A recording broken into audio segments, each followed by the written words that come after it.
নবম pay scale কার্যকর ১ September সরকারি কর্মচারীদের জন্য রেকর্ড বেতন বৃদ্ধি ও মহার্ঘ ভাতা ঘোষণা। তো দর্শক, আজ প্রথম আলো পত্রিকায় প্রকাশিত সরকারি কর্মজীবীদের জন্য খুবই গুরুত্বপূর্ণ একটি প্রতিবেদন শেষ পর্যন্ত না টেনে দেখুন এবং ভিডিওর শুরুতেই চ্যানেলটি সাবস্ক্রাইব করে রাখুন।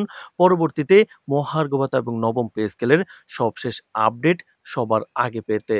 তো দর্শক, বাংলাদেশের সরকারি চাকরিজীবীদের দীর্ঘদিনের অপেক্ষার অবসান ঘটল।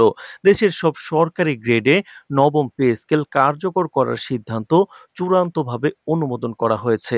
প্রধান উপদেষ্টা ডক্টর ইউনূসের নির্দেশে ১ সেপ্টেম্বর থেকে নতুন পে স্কেল কার্যকর হবে, যা সরকারি কর্মচারীদের জীবনযাত্রার মান উন্নয়নে বিশেষ ভূমিকা রাখবে।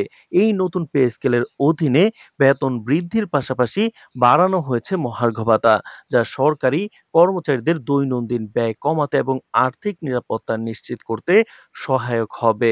তো দর্শক, নবম পে কমিশনের প্রথম বৈঠক অনুষ্ঠিত হয়েছে ১২ আগস্ট। বৈঠকে নতুন পে স্কেলের কাঠামো, বেতন বৃদ্ধির হার এবং মহার্ঘ ভাতার হার চূড়ান্তভাবে প্রস্তাবিত হয়।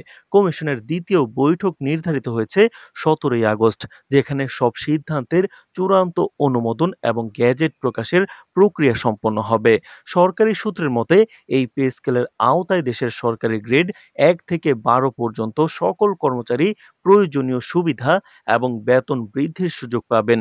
বিশেষ করে শিক্ষা প্রতিষ্ঠান, স্বাস্থ্য খাত, প্রশাসনিক ও নিরাপত্তা সংক্রান্ত চাকরিজীবীরা এই পদক্ষেপের ফলে উল্লেখযোগ্যভাবে আর্থিক সহায়তা পাবেন। আর এই নতুন পে স্কেলে কিন্তু ১২টি গ্রেড রাখা হবে। তো দর্শক, ভিডিওটির এই মুহূর্ত পর্যন্ত যারা দেখছেন, অবশ্যই চ্যানেলটি সাবস্ক্রাইব করে রাখুন। পরবর্তীতে মহার্ঘ ভাতা এবং নবম পে স্কেলের সবশেষ আপডেট সবার আগে পেতে। তো দর্শক, নবম পে স্কেলের মাধ্যমে বেতন বৃদ্ধির পাশাপাশি মহার্ঘ ভাতা বৃদ্ধিও নিশ্চিত করা হয়েছে। অর্থাৎ সরকারি চাকরিজীবীরা নিয়মিত বেতনের পাশাপাশি উৎসব, ভাড়া এবং অন্যান্য চলতি খরচের জন্য অতিরিক্ত অর্থ পাবেন। দেশের অর্থনৈতিক বিশ্লেষকরা মনে করছেন, এই পদক্ষেপ সরকারি চাকরিজীবীদের ক্রয় ক্ষমতা বৃদ্ধি করবে এবং অভ্যন্তরীণ বাজারে ইতিবাচক প্রভাব ফেলবে। পাশাপাশি নির্বাচনের পূর্বেই এই পদক্ষেপ নেওয়ায় সরকারি কর্মচারীদের মধ্যে ইতিবাচক মনোভাব এবং কাজের প্রতি উদ্দীপনা সৃষ্টি হয়েছে। তো দর্শক, সরকারি কর্মকর্তারা বলছেন, নতুন পে স্কেল শুধু বেতন বৃদ্ধির নয়, এটি কর্মদক্ষতা ও মনোবল বাড়ানোর জন্য বিশেষভাবে পরিকল্পিত। সরকারি চাকরিজীবীরা দীর্ঘদিন ধরে বেতন বৃদ্ধির অপেক্ষায় ছিলেন এবং মহার্ঘ ভাতা বৃদ্ধির এই পদক্ষেপ তাদের দীর্ঘদিনের দাবি পূরণ করেছে। শিক্ষা প্রতিষ্ঠান থেকে শুরু করে স্বাস্থ্য খাত, প্রশাসন, নিরাপত্তা ও অন্যান্য গুরুত্বপূর্ণ খাতে কর্মরত সরকারি চাকরিজীবীরা সকলেই এর সুফল পাবেন। বিশেষজ্ঞরা আরো বলেন, নবম পে স্কেলের কার্যক্রম শুরু হলে সরকারি চাকরিজীবীদের আর্থিক স্থিতিশীলতা বৃদ্ধি পাবে। এটি দেশের সরকারি খাতের কর্মক্ষমতাও বাড়াবে। জনগণের মধ্যে এই খবর পাওয়ার পর থেকে উচ্ছ্বাসের বন্যা বইছে। অনেক সরকারি কর্মচারী বলছেন, এই পদক্ষেপ তাদের জীবনযাত্রার মান উন্নয়নে বড় পরিবর্তন আনবে এবং দীর্ঘদিনের প্রতীক্ষার পর এটি তাদের জন্য এক সুখবর। তো দর্শক, এই সিদ্ধান্তের ফলে দেশের সরকারি চাকরিজীবীরা আরো উৎসাহী হয়ে নিজ নিজ কাজের প্রতি মনোযোগ বাড়াবেন। নতুন বেতন এবং মহার্ঘ ভাতার সাথে সরকারি চাকরিজীবীরা তাদের দৈনন্দিন খরচ, পরিবারের শিক্ষা ও স্বাস্থ্য খাতে আরো সুষ্ঠুভাবে ব্যয় করতে পারবেন। দেশের অর্থনীতি ও সরকারি খাতের মান উন্নয়নের জন্য এটি একটি যুগান্তকারী পদক্ষেপ হিসেবে ধরা হচ্ছে।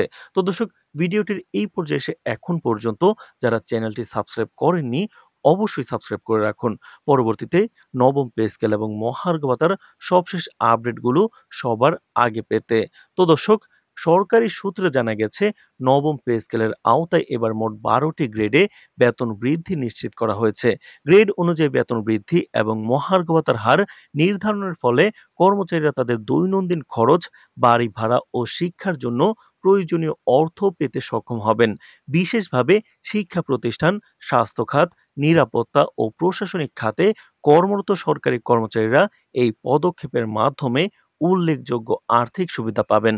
অর্থনৈতিক বিশ্লেষকরা মনে করছেন, এই নতুন বেতন কাঠামো ও অতিরিক্ত ভাতার ব্যবস্থা দেশের সরকারি খাতের কর্মক্ষমতা এবং কর্মচারীর মনোবল বৃদ্ধি করবে। তো দর্শক, ভিডিওটির এই মুহূর্ত পর্যন্ত এসে এখন পর্যন্ত যারা চ্যানেলটি সাবস্ক্রাইব করেননি অবশ্যই সাবস্ক্রাইব করে রাখুন। পরবর্তীতে মহার্ঘ ভাতা এবং নবম পে স্কেলের সবশেষ আপডেট সবার আগে পেতে আজ এ পর্যন্তই। ধন্যবাদ।